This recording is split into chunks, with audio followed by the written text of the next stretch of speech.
shalayto iyo maanta runtii farqi weyn u dhaxeeya waa shalayto dhalinta Soomaaliyeed waxa loo yaqaanay maliibaanaha lagu liibaanay waxay ka qayb qaadanayaan dhammaan wax walba oo u horseedi kara ummadda Soomaaliyeed burbur iyo dhibaato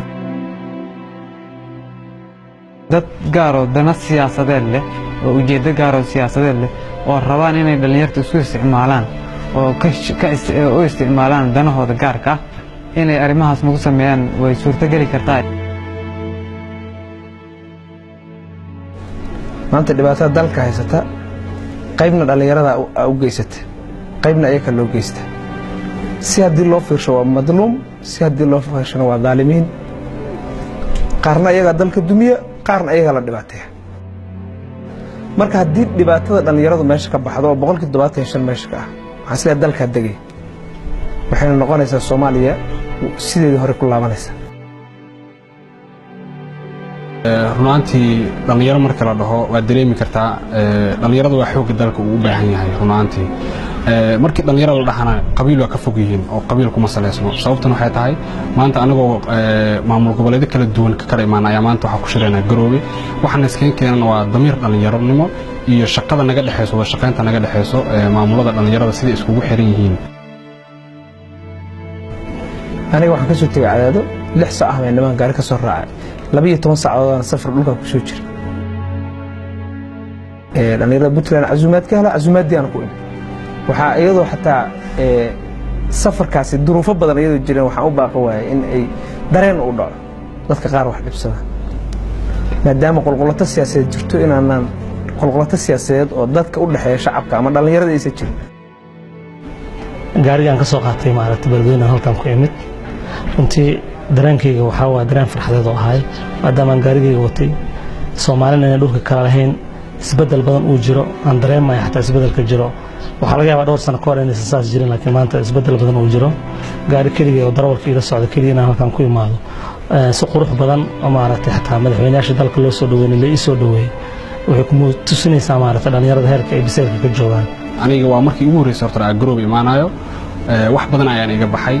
ila boorka ka soo degtay garoobe waxaan igu soo dhaweeyay boorka dhalinyarada oo aad u qurux badan si fiican oo soo dhaweyn fiican la sameeyay markii magaalada aan soo dhaxmaray magaaladii aan imaaday runtii waxyaabo aan ka filihayna ka dhaxarkay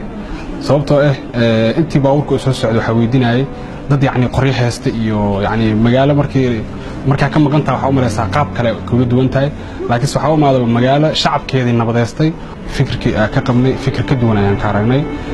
waxaan dhihi karnaa waa dad isku tashtay Soomaalinimadana aad ugu weyn tahay dhalinta hadda joogta oo maanta anaga gudoomiyaasha aan ka nahay waxaan ku soo nahay xarunta madaxda Puntland garoowe waxaan ku midaysanaa dhalinta Soomaaliyeed waxaan isku imaan waxa waaye in dhalinta Soomaaliyeed ee fikirkooda ay mideeyaan inay ka qayb qaataan dib-u-dhiska dalka iyo Soomaalida cusub runtii hadda bilaabatay dhalinyarada horta hadday isbaxaysato wax ka hor imaan kara ma jiraan oo wax dar alla ka yimid haddii laga saaro gooni waay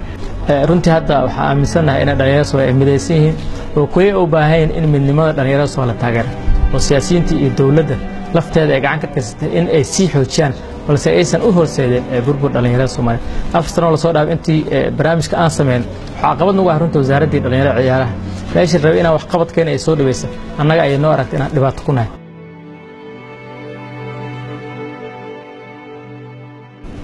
midnimada annaga sanad ka hor dhalinyarada Soomaaliyeed isugu tagnay Kismaayo waxaan samaysanay heshiisaan yeelanay maamulku meel gaar ah samaysanay halkaas sana waxaa noo qabsoomay shaqooyin aan weligeed noo qabsoon xiriirka aan lahayn waan mid hadda garoob ku joogo Muqdisho aan tagnaa Kismaayo tagnaa meelo badan tagnaa waxaan rabnaa inaan soo celinay kacdoonka dhalinyarada Soomaaliyeed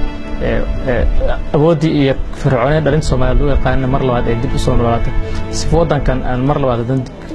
lagu iska tahay sharaftiisa iyo karaamadiisa iyo kuwa adduunyada ay u soo noqotay marka annaga waxaan horseed u nahay guusha iyo horumarka dalka iyo dib-u-dhiska iyo nabadeynta iyo isdhexgalka dhalinyarada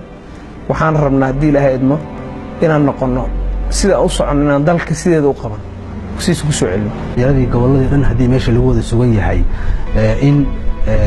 ay dhalinyaradii diyaar u wada yihiin guud ahaan inay horumarka dalka ka shaqeeyaan ayaga inay isku xiran yihiin ay diyaarna u yihiin wax kastoo ay kaalin ka qaadan karaan horumarka dalka inay diyaar u yihiin xoogoodii iyo aqligoodii inay midaynayaan bay muujinaysaa isku xirnaanshaha guud ee dhalinyarada. annagu haddaan nahay dhalinyarada Soomaaliyeed bannaanka ka nahay qabiilka iyo cadiifadda isqaqabsiga iyo siyaasadda ee marxaladda dalka dhibaateed dib u dhac ku keenay. runtii dhalinyarada way ka duwan yihiin siyaasiyiinta hadda dadka markay maqlaan ama galmudug ama puntland ama hirshabeelle madaxdooda ayay maqlaan mar walba oo maaragtay hadalla xanaf la ku hadlo laakiin dhalinyarada way ka duwan yihiin annagoo qabiil ahayn oon deegaan ka socon oo dhalinyaro Soomaaliyeed waxaan rabnaa inaan dalka marxaladiisa wax ka bedelo. kala qaybsanaanta nagu raagtay midnimada ayaa loo kaalin kala qaybsanaanta nagu raagtay midnimada ayaa loo kaalin kala qaybsanaanta nagu raagtay midnimada ayaa loo kaalin